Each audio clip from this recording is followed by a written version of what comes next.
जो कोई भी घोषणा है अमित जी सर को देते जाइए, मैं नोट कर लूंगा बाद में।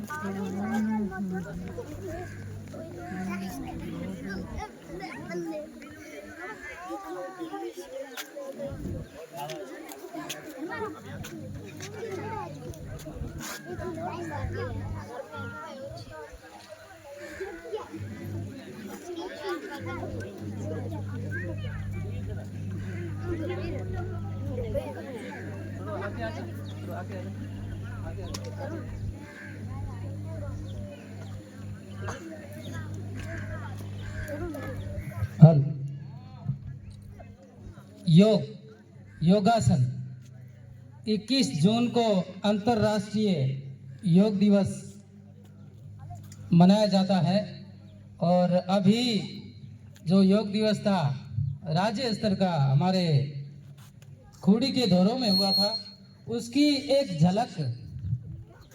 कई प्रकार के योग है। सबसे पहले सूर्य नमस्कार, सूर्य देवता की तरफ मुड़ जाइए।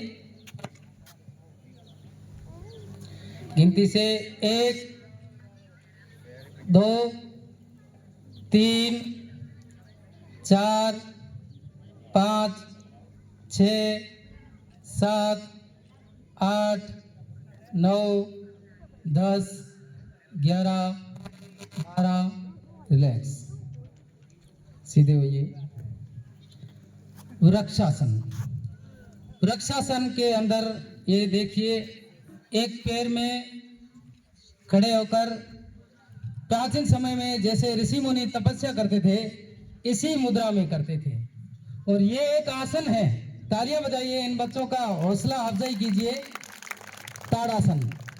ताड़ासन के अंदर जो पंजे हैं उसको ऊपर नीचे करके हाथों को मिला के ये आसन किया जाता है। जिसकी ये एड़ियां दर्द करती है उनके लिए एक अच्छा आसन है। पाद हस्तासन। पाद हस्तासन के अंदर दोनों पैर घुटने हैं, उसके सिर को सटा के ये आसन किया जाता है, पाद हस्तासन। इससे आपकी कमर को रिलीफ मिलता है और एक शरीर का जो लचीलापन है उसका प्रदर्शन आपके सामने प्रस्तुत है। अर्ध चक्रासन। अर्ध चक्रासन में कमर पर हाथ रखकर यह आसन किया जाता। पीछे गर्दन को थोड़ा कीजिए। ये है अर्ध चक्रासन। त्रिकोणासन। त्रिकोणासन के अंदर त्रिकोण में शरीर को त्रिकोण में डाला जाता है। देखिए इनका प्रदर्शन। ये एक आसन है और ये हाथों के लिए और पैरों के लिए लाभदायी है। अगर रोज करे तो दूसरी साइड में भी होता है, इस साइड में भी त्रिकोण। इस साइड में कीजिए। दोनों साइड से किया जाता है। बैठ जाइए, रिलैक्स। ये 4-5 आसन थे खड़े होने के। अभी इसके बाद में बैठने के भी आसन हैं।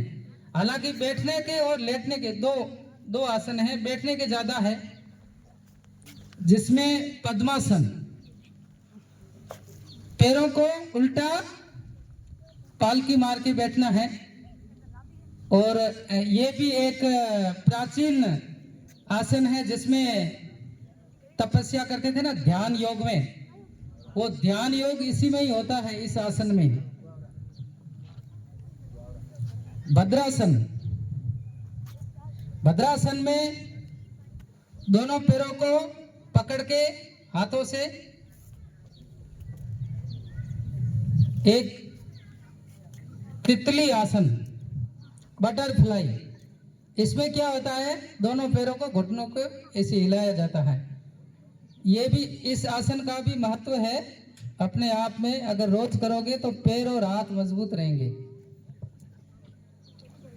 अर्ध उष्ट्रासन।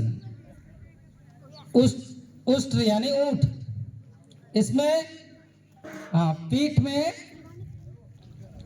हाथ रख के पीछे गर्दन किया जाता है। अर्ध उष्ट्रासन जैसे ऊंट होता है ना, आधा झुका हुआ, उस हिसाब से इन्होंने बच्चों ने किया है उष्ट्रासन, पूरा ऊंट की भांति, जिसमें पीछे वाले पैर को थोड़ा सा पकड़ के और गर्दन को पीछे किया जाता है, जितना हो सके उतना, ज्यादा नहीं मोड़ना है। ये उष्ट्रासन है। जोरदार तालियों से स्वागत होना चाहिए, कंजूसी नहीं होनी चाहिए। बच्चे, इससे पता चल रहा है कि इनमें शरीर में अभी लचक है और स्वस्थ है। जैसे जैसे बड़े होते जाएंगे उसके साथ पेट निकलता आएगा और ये आसन होगा ही नहीं।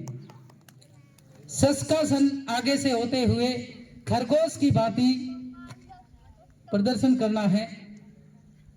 शस्कासन, खरगोश की भांति बैठना। वक्रासन, वक्रासन के अंदर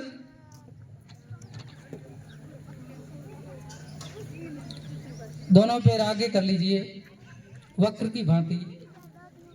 एक पैर आगे करके मोड़ दीजिए और हाथ से बैंड करके इसको पकड़ लीजिए। एक हाथ पीछे होगा, आपकी गर्दन होगी पूर्व की साइड। हाँ, तालियों में कंजूसी मत कीजिए। ये है वक्रासन, अपने शरीर को वक्र की आकृति में ढालना। मकरासन, मकर की भांति सो जाइए, सीधे सो जाइए। आपका जो सिर है पूर्व की साइड में होगा। मकरासन, मगरमच्छ की तरह, जो मगरमच्छ होता है पानी में रहता है, उसकी मुद्रा में ये आसन है। हालांकि ये बिल्कुल सिंपल आसन है, लेकिन इसका भी महत्व है। शरीर में कुछ न कुछ ये अपने ठीक ही करता है ये। इसी के साथ भुजंगासन, भुजंग, सर्प, सांप, सांप की भांति गर्दन को ऊपर किए हुए हाथों को आगे से बराबर में ले लीजिए। ये है भुजंगासन। गर्दन बढ़िया रहेगी। जिसकी गर्दन दर्द हो रही है ना, ये ऐसे करना, आसन ये सही हो जाएगी। हालांकि थोड़ा सा जिसके दर्द हो रहा है उसको स्टार्टिंग में दिक्कत होगी, बाद में धीरे धीरे आराम मिलेगा इसमें। भुजंग की भांति भुजंगासन। शलभासन, टिड्डी की भांति, टिड्डी होती है ना, पीछे हाथ कीजिए, पीछे, और थोड़ा सा पैरों को ऊपर उठाइए। शलभासन, ताली बजाइए, जोरदार ताली होनी चाहिए। ये आप करके देखो कितना मुश्किल है। Relax relax relax. उत्तान पाद आसन, सीधे सो जाइए, सीधे, रिलैक्स, सीधे। उत्तान पाद आसन में थोड़े से पैर ऊपर कीजिए, थोड़े से पैर ऊपर कीजिए। ये है उत्तान पाद आसन। मेरे हिसाब से अपन बैठे देखो कितना अच्छा प्रदर्शन कर रहे हो, जोर पड़ता है शरीर में। Relax relax relax. अर्ध हलासन, 90 डिग्री अर्ध हलासन। और आपको पता चल रहा है, नाम से ही विदित है, आधा हल, हल की भांति हलासन। हलासन में पूरे पैर, जोरदार तालियां से स्वागत करें। बहुत ही बढ़िया लचीला प्रदर्शन आपके सामने हो रहा है। इसके लिए बहुत ही ज्यादा तपस्या चाहिए, ऐसे नहीं होता है। करके देखिए, एक टांग ऊंची को निवे। रिलैक्स, बहुत ही बढ़िया। रिलैक्स, सीधे सीधे सो जाइए, सीधे सो जाइए। और लास्ट एक आसन है पवन मुक्तासन, जिसमें घुटनों को पकड़ के खड़ा होना है। और आपको पता चल रहा है, पवन मुक्तासन में ये आसन करोगे, जिसकी गैस हो रही है वो ठीक हो जाएगी। गैस, जोरदार तालियों से स्वागत करें। बहुत ही बढ़िया प्रदर्शन योगासन आपके सामने प्रस्तुत किया गया इन छोटे से बच्चों के द्वारा। रिलैक्स रिलैक्स, खड़े हो जाइए। जिस ये चूर्ण लेते हैं ना, ये अभिवादन करें। चूर्ण बंद हो जाएगी ये आसन करोगे। बहुत बहुत धन्यवाद। बहुत ही बढ़िया प्रदर्शन आपके सामने इन छोटे से बच्चों के द्वारा किया गया, जिसमें योग का महत्व बताया श्रीमान पारूराम जी ने कि योग क्यों जरूरी है, शरीर को फिट रखने के लिए अति आवश्यक है। इसको एक दिन न करके हमेशा समय निकाल करके 10 मिनट या 15 मिनट किया जाए तो हमेशा शरीर स्वस्थ रहता है।